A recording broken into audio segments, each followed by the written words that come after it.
I'm not a man that's prone to much regret, because I believe things happen and they, if you're happy today, you gotta, accept that it's because of the things that went right and wrong. Right. It's the thing that's unique about what I bring, right? So it's like, being born and raised in Philly and in hip hop, it's the thing that's uniquely me, right? Like at your core. At my core. Right. So when I bring that, 90% of the character can be comprehensible to, general audiences, but then you add that little sauce that is the unique, special sauce. So for me, in terms of hip hop, like you'll never see in any movie ever where they beatbox as an alien language. Right? Like, that's like, I love that. It's like only I can do that. In the last couple of years, like, I really just shut it down, and, really, after the Oscars, I just shut it down and I did a real deep dive. Like I looked at myself as honestly as I could. And I looked at all of the parts of myself that I always thought of as not for public consumption, right? So there was a Will Smith, and there was an image, and there was an identity of Will Smith, but that was only my good qualities. It was only the best of me. And you saying Will Smith to the public? Or like an Instagram profile. Yes, right. Yes, the Will Smith to the public was only the best of me. Will Smith wasn't allowed to be upset. I remember that beautiful post, the beautiful post that you posted, and you posted with you on the island, and then you showed that there was blue behind you. So you're saying like something like that? Right, so that was a fun way to do it, but the idea that you never saw me not smiling.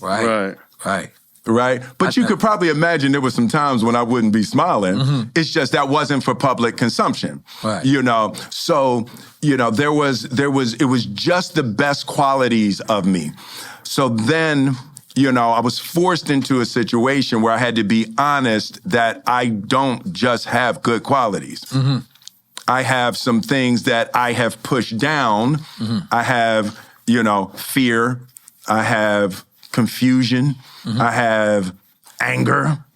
I have sadness. Oh, you're human. Yeah. Oh, yeah. As I looked into myself in that way, and I really confronted those parts of myself, my humanity, not just the straight Superman winning all the time, the happy Superman winner, right? When I started confronting those other parts of myself, something really magical happened, right? As I the best way I can describe it is imagine I pushed my anger down and I held it, and then it popped, and then I was like, okay, I'm not gonna pretend like you're not there. Let's talk, right? And I really confronted it, and then it's almost like there was a hole under my anger that my anger was plugging, but inside the hole was great shit.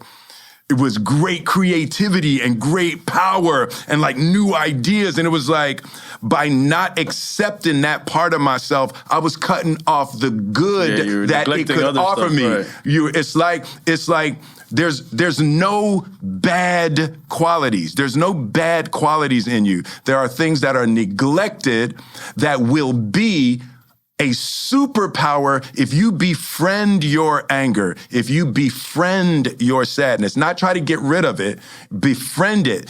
Befriend the fact that you're scared.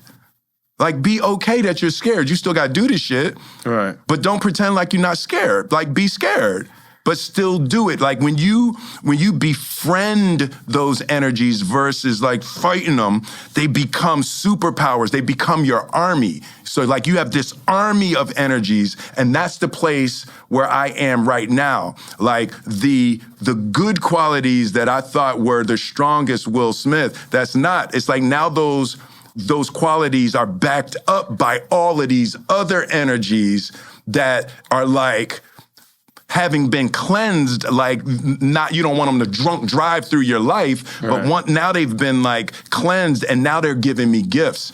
They're giving me poetry. They're giving me power. They're giving me patience. They're giving me certainty, you know? So to me, that's a long way to answer the question.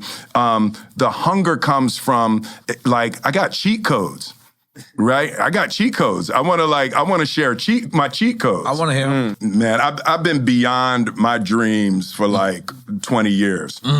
I've been beyond anything. Yeah. Like, you know, now it's like I'm in unknown territory right now. I have no idea where this is going. I have no idea, you know, what's happening. But you know, if you think of it as a wave, right? I know I can surf, right? So I'm like, you know, life, bring it. Black niggas can surf. Tell them. Right? Yeah. That's right. That's right. It's like, I don't know. Like, things are. So when I was saying cheat codes, right? I need a cheat code. So one of the first things, there's a song on the album called "You Can Make It." You can make it. It's in my notes. Right? Yeah. So one of the cheat codes around "You Can Make It," right? So as I sit in this room right now, right? You know, bunch of black men, you know, and you know, we would never admit we're having a hard time, right? But you don't have to tell me. I know you are. I know you are. And I can be here and I can make it harder for you, or I can be here to have you be stronger when I leave, right? But what I used to think that, you know, I got to defend myself. I don't have to defend myself from you. We both having an equal hard time. If I don't aggress upon you, you're not going to, right? It's like, if you know that I know that you're having a hard time and that I don't want to be any part of why it's more difficult for y'all, right? And it's like that's a cheat code. Like, that's a real cheat code. People see it in your eyes when you know they're having a hard time and you don't want to make it harder. They also see when you don't give a fuck. Part of that cheat code of entering rooms and interacting with people, it's like, I don't know what it is, but I know every single person in here is struggling. All right. With something. With something. Yes. Right? And there's different levels, you know. Some, you know, somebody's going through a breakup and, you know, somebody, you know, lost some money that they really needed. Somebody that got a loved one that just died. You know, somebody's family is fighting over something, you know. We're all lifing. Everybody's lifing. Right? So it's a cheat code to don't get lost on the person in front of you, even if they're aggressing. They're aggressing because life is fucking it's them not you, up. it's what it's they're not dealing you. with, Life is hurting them, and they even may perceive that you're aggressing. Just how you walk, it don't even have to be you. They're perceiving that you're aggressing, and they're prepared to hurt you. Right? But it's like, the cheat code is just know that. Don't even go into that energy space with them, you know? And, you know, for me, like that song, "You Can Make It," it was like, that was part of the discovery, like, you know, don't get distracted from the fact of every step you take is affecting people's lives as you move, right? So that was but part of the idea of you can make it. It's like, I'm keeping in my mind when I'm looking at people, I'm saying you can make it. I don't know what it is, brother, but I know you got it. You got it. You know, and it's like holding that energy is a real cheat code, because then people want to help you.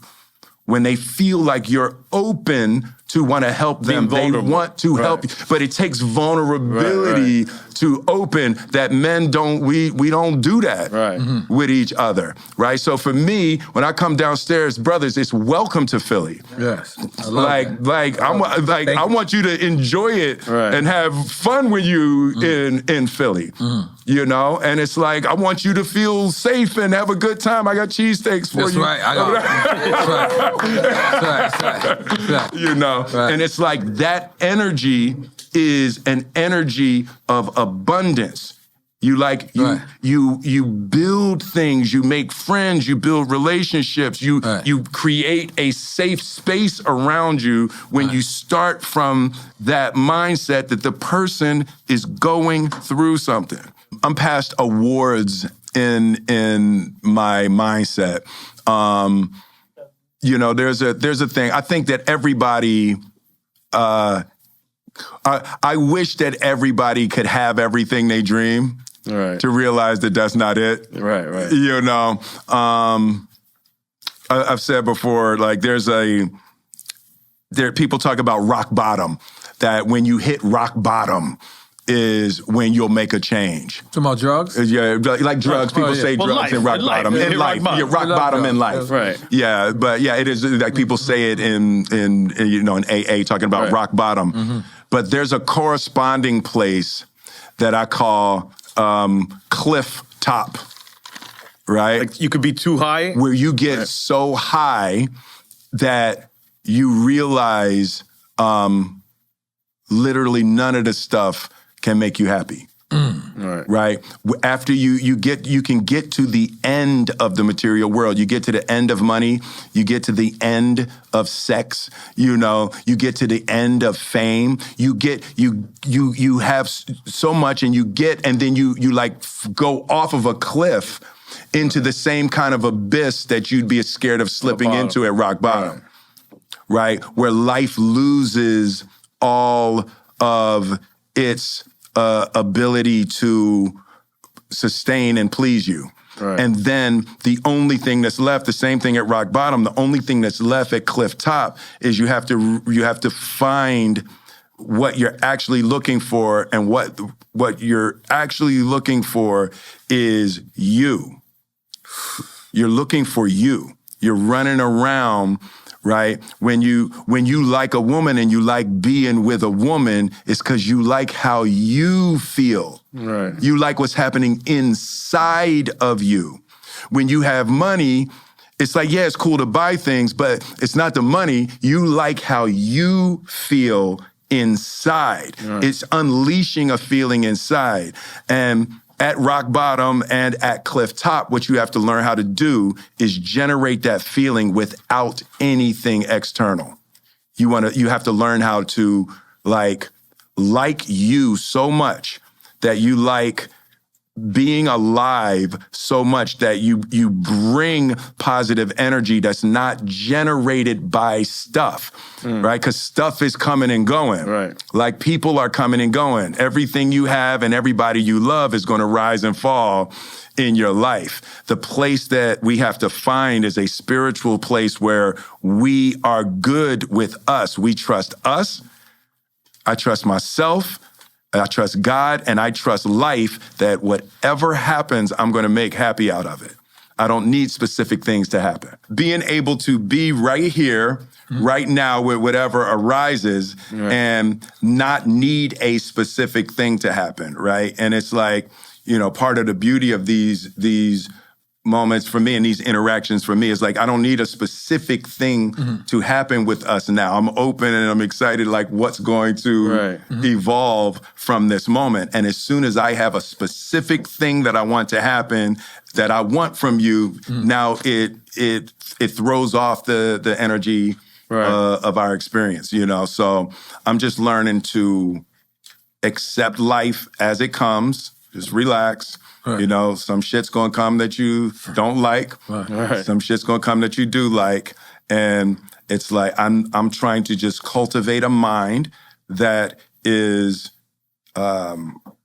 able to accept and add love to any circumstance that arises. A lot of letting go. Yeah, a lot of letting go. Once you're past things, right? There are very few, there's a song on the album called Beautiful Scars. I got it in my notes. Right? So what the idea is, you don't like shit while you're going through it, right? But once you learn the lesson, you never want to give it back, right? It's like you suffered it, you survived, you took a lesson from it, now it's like the things that you have suffered are in your eyes when you talk to your son. Right? If you ain't been there, you can't help him. Right? So to me, it's like, I wouldn't, when I look back, there's not things, of course there's things I think about, but I would never, from this side of it, I would never give them scars back. Because you're looking at it like whatever you've been through is the reason why you're here now. It makes you the man that you are. It makes you who you are, right? It's like you can't be more valuable than your suffering. And that's a hard idea. That's real. You learn in this world by getting smashed. That's how life you learn teaches. the most. So part of the revelation that I've had in these past couple of years is everything is God, right? So everything is one thing. Right? So the idea of something being higher and lower, something being good and bad, that's a false perception of reality. Right? That's not a real, because you can't know what something's going to lead to. So even something you don't want, even something you don't like, just because you don't like it doesn't make it wrong. And just because you like it doesn't make it right. Right? So you can't know, you literally can't know what the future is. You can't know if we're going to go downstairs after that and you're going to be lunching and walk out in the street and that girl grabs you. You don't know what's going to happen. Right? You can't know when you're going to cross somebody's path again or something. My grandmother said something to me when we first got on the tour bus. Me and Jeff were leaving. This is your first tour? First tour. Period. Yes, 1988 or something like that. First time getting on a tour bus. And my grandmother said, we're getting on. She said, bye, baby. She says, okay, baby, just remember, everywhere you go, one day you're going to have to go there again.